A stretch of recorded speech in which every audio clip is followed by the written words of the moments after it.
Why did one woman manage to endure thousands of years of history, being remembered as the most hated woman in the entire Bible? Who was Jezebel, this foreign queen, whose name is still synonymous with betrayal, seduction, and manipulation? What made her presence on the throne of Israel so disturbing that it sparked not only political upheavals, but a spiritual war that echoes to this day? Stay with me until the end, because what you'll discover now may change the way you view power, faith, and the women who dared to challenge the limits imposed upon them. Jezebel was no ordinary woman. The daughter of a Phoenician king, raised amid palaces, sacred rituals, and a culture very different from that of Israel, she went down in history as a symbol of forbidden power, of an implicit sensuality that provoked fear and desire at the same time. Have you ever experienced this? Encountering someone who, just by being present, seems to change the atmosphere around them, attracting attention, dividing opinions, and generating intrigue? This was Jezebel's strength, a queen who refused to accept being a supporting character, who didn't confine herself to the shadows of the palace. She was at the forefront, making decisions, influencing, and yes, breaking rules. But why did this bother them so much? Was it because she was a foreigner? Because she had brought with her gods like Baal and Asherah, which directly challenged faith in Jehovah? Or was the real problem something else? A woman with her own voice, who didn't bow to a society that expected silence and obedience from women? What do you think? Jezebel not only married King Ahab, but also became a key player in Israel's politics, transforming the kingdom's religion and destiny. For some, she was the perfect villain, the symbol of moral and spiritual corruption. For others, perhaps, she was simply a woman ahead of her time, bold, determined, and willing to use every resource available, including her beauty and power of seduction, to maintain her influence. And this raises an uncomfortable question. Was Jezebel truly the witch history portrayed her to be, or a victim of a system that did not accept powerful women? What you're about to discover may surprise you, because this story isn't just about a queen from the past. It's about how collective memory can transform a person into myth, and a myth into a curse. And maybe, just maybe, Jezebel wasn't so different from many women today who face judgment and condemnation simply for refusing to occupy the place expected of them. Stay with me until the end, because understanding this woman's journey will take you into a world where politics, religion, implicit eroticism, and power intertwine in a plot so intense that not even centuries of distance could erase it. We will delve into the story of the woman who defied prophets, kings, and sacred laws, and paid the ultimate price for it. But before understanding the end of this story, we must go back to the beginning, to the moment when a foreigner dared to change the destiny of an entire kingdom. And when we begin to look at Jezebel from this angle, not just as a cursed name in sacred texts, but as a real person with decisions, mistakes, ambitions, and fears, it's impossible not to feel something different. Maybe anger, maybe curiosity, maybe even a strange empathy, because deep down, who hasn't been judged for their choices?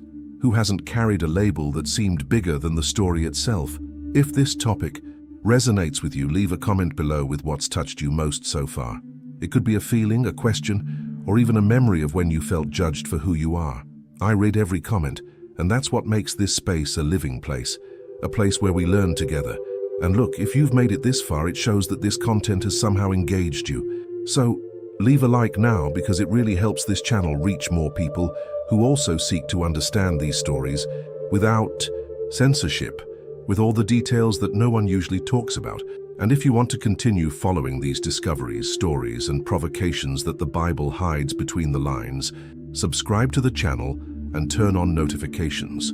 Your participation here is what keeps all this existing and growing, bringing this message to many more people who need to hear these reflections. Now, with that in mind, let's go back to the story and understand how a single decision by Jezebel was able to change the course of an entire kingdom. Jezebel was not born under the strict gaze of Israel's laws, but rather surrounded by ivory altars, imported perfumes, and the dense atmosphere of Phoenician temples, where foreign gods were worshipped with rituals full of symbolism, sensuality, and power. Daughter of Ethbaal, king of Tyre, she grew up in an environment where politics and spirituality intermingled intensely, where alliances were sealed not only by cold treaties, but by oaths before deities that promised fertility, war, and domination. This upbringing shaped a mindset different from that expected of a queen of Israel. Jezebel was raised to rule, not to submit. When she married Ahab, king of Israel, it wasn't just a marriage between two people. It was a strategic pact that changed the trajectory of an entire kingdom. Behind the wedding veil lay a profound political impact, the fusion of two worlds with different cultures, values, and gods. Jezebel's arrival brought with it priests' rites and a new form of spiritual influence that clashed with the tradition of Israel's prophets. She wasn't just a woman occupying the throne alongside her husband, but an active force, shaping decisions, challenging structures, and planting roots of a kind of power previously uncommon in that setting. Her presence aroused mixed feelings. For some, she represented prosperity and an opening to new customs. For others, it was a sign of decadence, a spiritual stain on the chosen people. Ahab's court began to fill with symbols of Baal and Asherah, with festivals that extolled fertility and harvest, while faith in the God of Israel seemed to be pushed to the sidelines.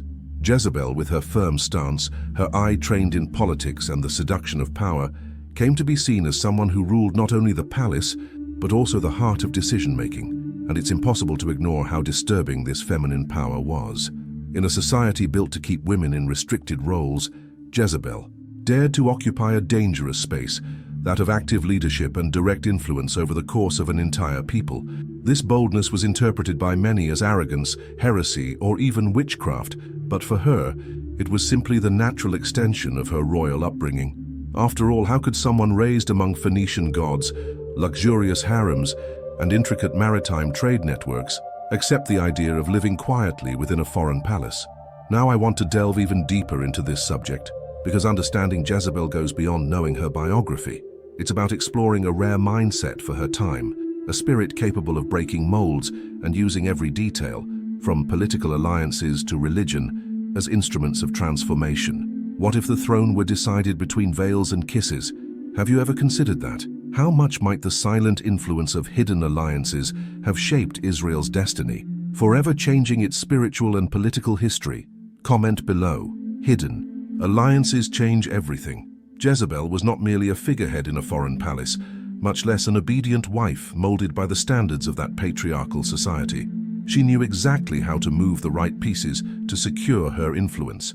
While other queens remained in the shadow of advisors and generals, Jezebel occupied the center of decision-making, using not only the power of her title, but also the rare ability to manipulate alliances, awaken loyalties, and intimidate enemies. She was a foreign queen who refused to live in the silence imposed on women of the time. Her presence challenged the status quo in a way that seemed to many almost supernatural. This boldness generated constant tension in Israel's political environment. Prophets and priests looked with suspicion at this woman, who not only shared the king's bed but also his ideas, plans, and strategies. It was as if every word Jezebel whispered could change the course of an entire kingdom, and indeed it did. She had a transformative mindset, able to see politics as a power play, where religion and government were not separate but dangerously intertwined. Many saw her influence as an affront, a threat to faith and tradition. But for Jezebel, this was simply part of her journey, a natural continuation of everything she had learned in the Phoenician court, where priests and kings were partners, and where noblewomen were not limited to the role of silent companions. She mastered the art of occupying spaces, even when they were not officially given to her. There was a kind of hidden strength in her posture, something that went beyond words, a magnetism capable of moving wills and generating fear at the same time. The impact of this was visible.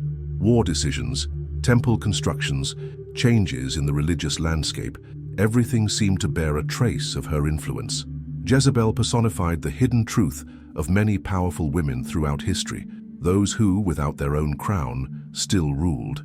This made her not only a controversial historical figure, but a symbol of a different, almost secret power, built behind the scenes, far from official records, but present in the final outcome of major decisions. Now I want to delve even deeper into this subject, because what Jezebel represented went far beyond a religious conflict or a political marriage. She was a reflection of an era in which small actions, hidden alliances, and seemingly discreet gestures could change entire destinies. Her ability to assert herself in a hostile, male-dominated environment reveals not only a woman willing to do anything, but a model of influence that resonates to this day when discussing female power and its consequences.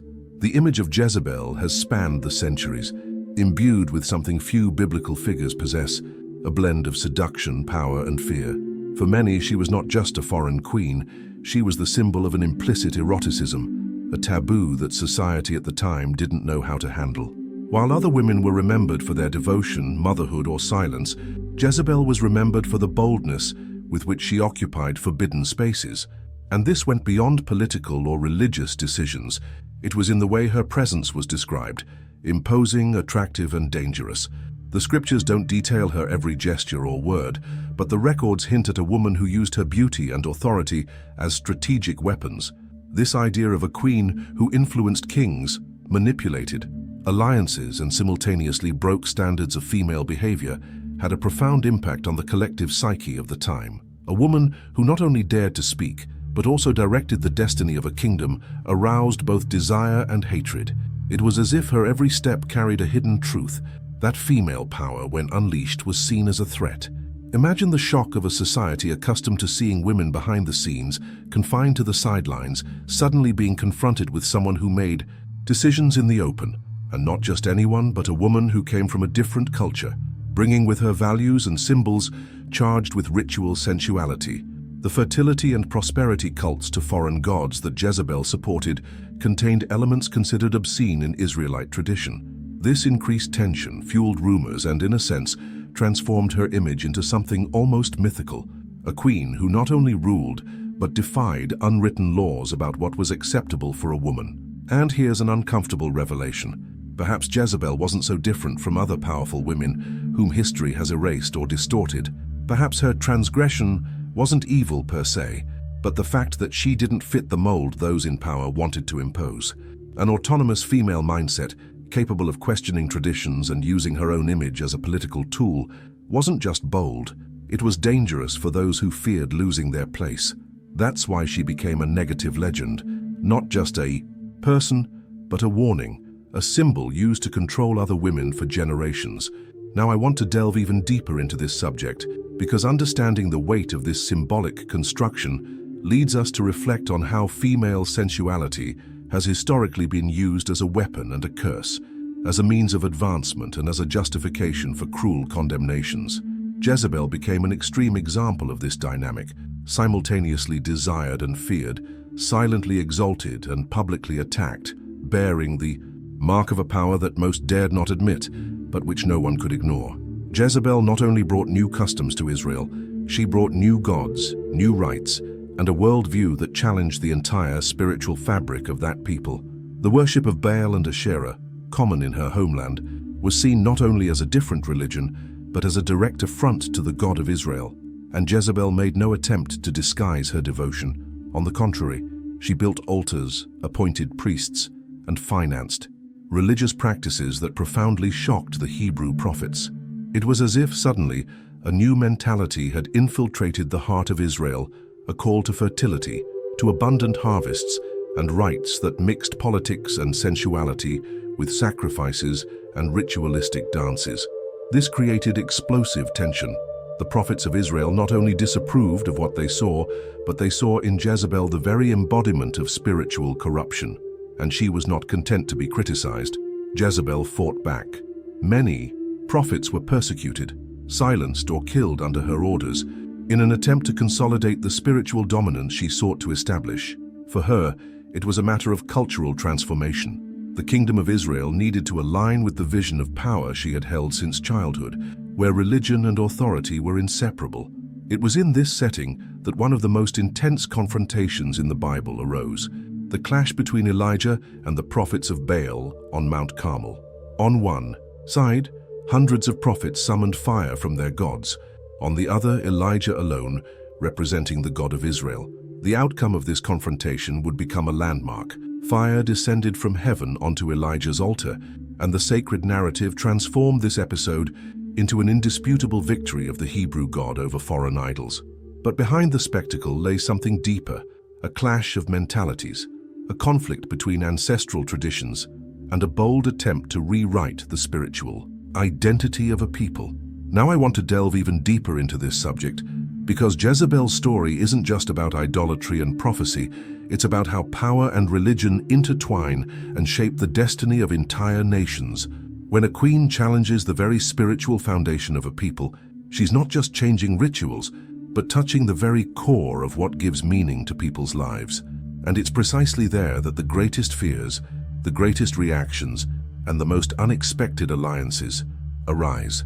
What if the throne was decided between veils and kisses? Comment below, which of these hidden alliances do you think most influenced Israel's fate? Jezebel's trajectory, which began with an almost inevitable rise to power, began to corrode from within, like a luxurious fabric unraveling in silence. For a long time, her influence seemed unshakable. Advisors feared her, priests obeyed her, and King Ahab himself seemed to follow her suggestions without resistance. But it was precisely this defiant force that put her on a collision course with something much greater, the public perception of her authority. A breaking point came with the episode involving Naboth, a simple man who owned a vineyard desired by the king. Ahab wanted the land, but Naboth refused to sell, protected by his family's ancestral laws. Jezebel, seeing this as an obstacle to the royal will, devised a cold conspiracy, false testimonies, an accusation of blasphemy, and a planned execution. The vineyard was taken, but the price of this decision was far higher than any piece of land. This act marked a drastic transformation in Jezebel's image. Once seen by some as a strong and strategic queen, she came to be seen as a symbol of moral decay, a woman who used power not to rule justly, but to satisfy personal ambitions.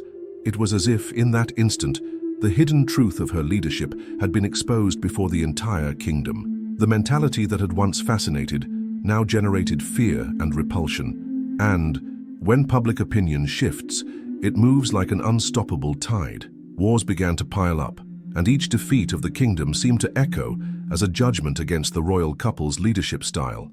Jezebel, who had previously influenced strategic decisions, now carried a reputation for corruption and manipulation. Her story began to be told not as that of a visionary queen, but as that of someone who, intoxicated by power, forgot the impact of her decisions on the people. The palace, once a center of influence, became seen as a place of dangerous intrigue and shadowy alliances. The transformation was visible, from an influential woman to a kind of living, dark legend, feared, but also isolated. Now I want to delve even deeper into this subject, because Jezebel's fall wasn't just political or military. It was a collective shift in mindset, a reflection of how societies build and destroy icons when they feel threatened. And what happens when a carefully crafted public image begins to crumble? It doesn't just crumble in the palace corridors, but in the hearts of those who once bowed in respect or admiration. What if the throne was decided between veils and kisses? Which of these hidden alliances do you think most influenced Israel's fate? The siege of the city of Jezreel seemed like the inevitable end of an era. The walls that had once protected the queen now became her prison, and the palace corridors were plunged into a tense silence. Jezebel knew the enemy wasn't just an army. It was the narrative itself constructed against her, an image so powerful that no fortress could contain it. It is said that, even faced with imminent death, she didn't lose her pride. She combed her hair, painted her eyes with kohl, and gazed out the window with the posture of someone who still dominated the scene. It was as if she was saying to the world, "You can destroy me, but you won't see me broken." However, this gesture of pride would be her last. The biblical accounts describe the brutal order. The eunuchs, trusted men of the palace, turned on her and pushed her from the window. The fall was violent, an image that seems to have been etched in the collective memory, as if it were the very symbol of a hidden truth being revealed with brutal impact. Jezebel's body hit the ground with enough force to splatter blood on the walls, and before any funeral rites could be considered, the dogs advanced, devouring parts of her body. When they finally decided to bury her, little remained but bones. This scene became a landmark, not only for its physical cruelty, but for the symbolic weight it carried. In the mindset of that time, Jezebel's death was interpreted as divine punishment, confirmation that no one can challenge the spiritual and social structure of a people with impunity. It was more than the end of a woman. It was the transformation of her story into an eternal warning. Jezebel, who for so long controlled backstage and alliances, now became an icon of downfall, a legend that would fuel sermons and debates for generations. Now I want to delve even deeper into this subject, because the way a death is remembered can have as much power as the life of the person who suffered it. Jezebel's death was not just the physical end of a person, but the construction of a narrative that would live on, shaping mindsets and decisions centuries later. When a society transforms a death into a spectacle, it is not just judging a body, but creating a symbol that can imprison ideas and even redefine the memory of an entire people. Jezebel's body was devoured by dogs, but her name lived on, carrying an almost mythical weight through generations. She didn't just become a bitter reminder of what happened in Jezreel, she became a symbol, an archetype used as a warning, as a mark of condemnation. For centuries, calling a woman Jezebel was to accuse her of being manipulative, dangerous, and too seductive to be trusted. This stigma transcended its biblical context and began to be used in completely different cultures, as if the name carried within it a spell of rejection and fear. But was this image constructed based on who she really was, or on what they needed her to represent? Stories have the power to shape mindsets far beyond their time. Jezebel did indeed engage in questionable behavior, but so many other powerful figures did the same without receiving such a lasting mark. Why her? Why transform a foreign queen into a myth of corruption and dangerous sensuality? Perhaps because her presence touched on something deeply troubling: female autonomy in an environment designed to silence them. By perpetuating the image of Jezebel as a cursed woman, the religious and political narrative of the time reinforced a hidden truth: that any woman who dared to speak out strongly in a male-dominated world needed to be restrained. Over the centuries, this legacy expanded. In sermons, books, and even in the popular imagination, Jezebel became more than a person. She became a living metaphor. Any woman seen as too bold, too sensual, or too defiant was labeled a Jezebel. This symbolic construction serves as a kind of social control, creating an archetype that makes other women think twice before attempting to break through imposed barriers. It's as if Jezebel's death gave rise to something greater, a tool of power based on fear and memory. Now I want to delve even deeper into this subject, because when a name becomes a universal synonym for danger or corruption, we're dealing with something bigger than history itself. We're talking about how societies choose who will be the villains and who will be the heroes, and how these choices affect not only the past, but also the way we think and judge in the present. Jezebel may have fallen from a window, but her legacy has continued to fall on generations of women seen as dangerous simply for existing outside the expected mold. When we look at the figure of Jezebel from a distance of centuries, the inevitable question arises: was she really as evil as the biblical accounts describe? Or was she the victim of a narrative constructed to reinforce a social order that did not accept women in power? History is written by the victors, and in this case the victors were those who opposed her presence, those who saw in her leadership style a threat not only political but also spiritual. Jezebel has passed into history as a symbol of corruption and manipulation. But what if this image was merely a piece in a larger game, a mechanism to maintain a male power structure intact? There are details that seem small, but that changed the perspective of everything. Why was a queen who defended her values and took such a firm stance reduced to a caricature of villainy and dangerous sensuality? Could it be that the real problem wasn't Jezebel's character, but rather the discomfort that an autonomous woman generated in a society accustomed to seeing women silent, in the shadows, without a voice? It's as if her story was crafted to serve as a warning. Any woman who dared to cross the established boundaries could suffer the same symbolic fate, becoming an example of how not to be. Now I want to delve even deeper into this topic, because the way we interpret historical figures says much more about who we are than who they were. By transforming Jezebel into a negative myth, aren't we somehow perpetuating a mindset that prefers to treat powerful women by calling them dangerous, rather than trying to understand their motivations, circumstances, and choices? It's an uncomfortable question, because it touches on our own beliefs. Are we more righteous, or are we simply repeating preemptive judgments we've inherited without question? This is where myth and reality merge. Jezebel may have committed grave errors, and yes, there are clear records of this, but were these errors greater than those of kings, priests, and male leaders who, curiously, don't carry such a lasting stigma? Or does the difference lie in the fact that she did all this while being a woman, a foreigner, and fearless? The hidden truth perhaps lies in realizing that the construction of a villain often says more about the one pointing the finger than the one being accused. What if the true villainy wasn't in Jezebel but in the story told about her? What hidden truth do you believe has shaped her image to this day? Jezebel may have been dead for thousands of years, but her name still inspires fear, fascination, and a strange sense of unease. She's not just a distant figure, lost in the pages of ancient history. She's become a living symbol, a constant reminder of how a woman can be transformed into myth, for better or for worse, depending on who writes the narrative. And this raises a disturbing question. Do we know her true story, or just the version told by her enemies, colored with fear and condemnation to serve their own interests? Think about it. How many times have you heard the name Jezebel used to describe someone dangerous, manipulative, or overly sensual? This echo is still present in culture, spanning centuries, reinforcing stereotypes and keeping alive a judgment that may never have been fair. The weight of this legacy makes us reflect on something greater than a biblical character. It forces us to confront how societies create convenient villains and how these choices shape mindsets for generations.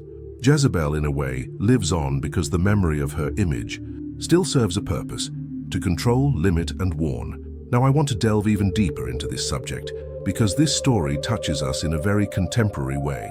It speaks about power, about who can and cannot speak, about who has the right to be heard or erased.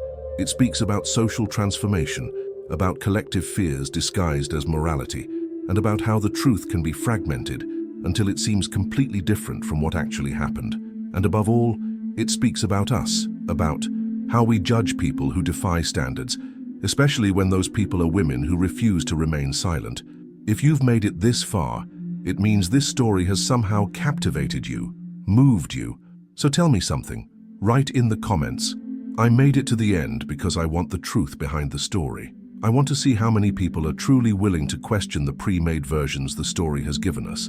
And if this kind of content makes you think, if it sparks your curiosity about what's normally hidden, leave a like. This helps the channel continue to bring up topics no one dares to talk about, uncensored, unfiltered, showing the human, political, and even forbidden side of stories we thought we already knew. And if you're not subscribed yet, now's the time. Subscribe and turn on notifications, because in the next video, we'll reveal another woman who changed sacred history in an unexpected way, and I guarantee you won't want to miss it.